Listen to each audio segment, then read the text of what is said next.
to be able to get engaged, be able to be becoming a girl dad, and now having a chance at another Super Bowl. It's just been a blessing and a rough time for our country. Do you think, as you look back, like there'll be one moment that really stands out? For me, it's going to be whenever I actually become a girl dad. Sorry to Brittany and the engagement ring and everything like that, but being able to see that baby girl is going to be a special moment.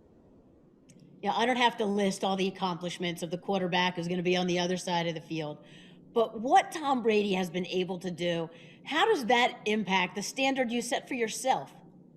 Yeah, I mean, when you're an athlete, you chase greatness, and Tom Brady is the pinnacle of that. I mean, he has been the guy that's won the games, he's put up the numbers, he's done everything that you need to do to be great. And so for me, to be able to have this chance to play against him in the Super Bowl, it's exciting. It's something you want to take advantage of, and then as my career goes on, it'll be something that I'll have to chase for a long, long time.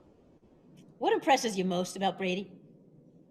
I think it's just how he continues to get better and how consistent that he is every single year. And if you look at this league, I mean, you deal with injuries, you deal with different teammates, you deal with different situations, and throughout that all, he's kept the same mentality of making himself better each and every day, making himself 1% better.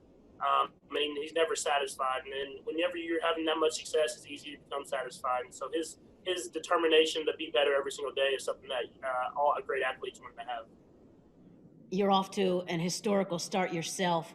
So, right now, what's the ultimate goal I for mean, you? the ultimate goal right now is to win the Super Bowl and get the second ring and get that back-to-back championships. It's so hard to do. It only happened 5 or 6 times in the history of the NFL.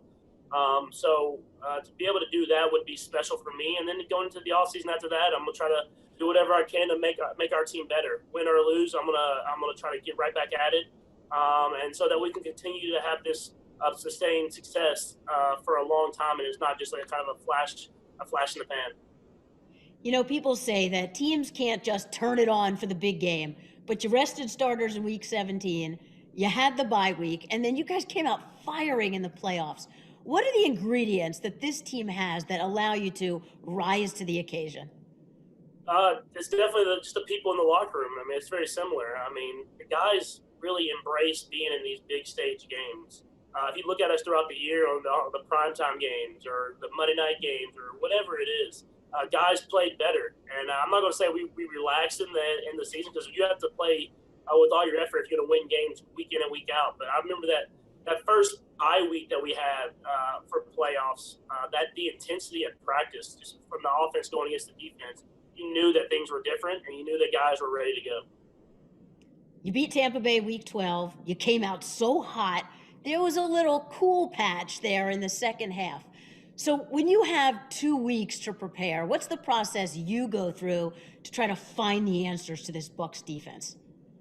Yeah, I mean, I think first you look at yourself, you try to figure out things that you can do to better yourself that you've done the last few weeks, and then you look at the defense and you understand that this defense does a lot of different things. They have a lot of great playmakers on that side of the ball at every single level. And you look at that last game, and you try to figure out where you can attack the voids that they have in their defense. There's not a lot of them, but we're going to do our best to find ways to have success each and every play. And if we don't, come back to the next play and try to find a way to have success in that one. Coach Reed says you love the late game heroics when the game is on the line. So if you're writing the perfect script for late in Super Bowl 55 with vivid imagery, what does it look like? Yeah, I mean, if you write the perfect script, it's driving down at the end of the game to throw the game-winning touchdown. It would be special to do that, but whatever way we get the win, I'll be happy any way that happens. You know, you have so many weapons. So game is on the line. Who are you throwing the ball to? You can't say the open guy. Games on the line. I mean, I'm just going to probably throw it up in between Sammy, Travis, and Tyreek, maybe McCole, and maybe one of those guys will come down on it. You know, we talked earlier in the season, and you had said the real turning point for you was realizing it doesn't have to be about the special play. You know, the checkdowns are great and long drives are great.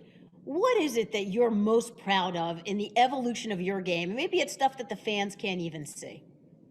I think what I'm most proud of about this entire offense is kind of like the last game that we just played is whenever the big play's not there, being able to have a long sustained drive down the field. We have a lot of guys that can make a lot of big plays happen. But if you see how defenses are playing us, that they're playing with a two deep safety, super far back, almost not in the screen on film. You have to be able to make and have success each and every play to kind of bite off yards, bite off yards, bite off yards, and then to get in the red zone and execute the score. And I feel like guys have really embraced that and accepted the challenge. And then when the big play presents itself, we try to attack it and make sure that we have success with it. You know, you talked about keeping things in perspective. How often do you really get to just sort of sit back and take it all in and appreciate just what you've accomplished? I mean, I do it a lot, and I don't think it's more about appreciating what I accomplished. I just appreciate that the situation that I was brought into. I understand that not everybody gets brought into a team like this, an organization like this that's ready to win right away, and be able to sit behind a guy like Alex Smith and learn a ton in 1 year, and then get to go in when I was ready to go and ready to play. It's truly a special opportunity and place that I was kind of given and blessed with in my life. And I want to make sure I take advantage of the opportunity to be in these Super Bowls and try to win these rings because they aren't easy and they're hard to come by. With 2 full weeks between championship game and Super Bowl, what are the special precautions that you're taking just to make sure you stay healthy?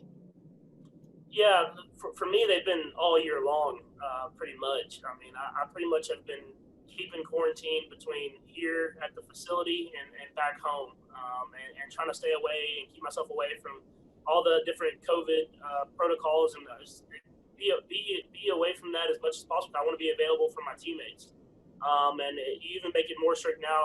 I had my parents at the playoff games, and I didn't let them sit in the suites with Brittany because I didn't want her to have a chance to be exposed to it.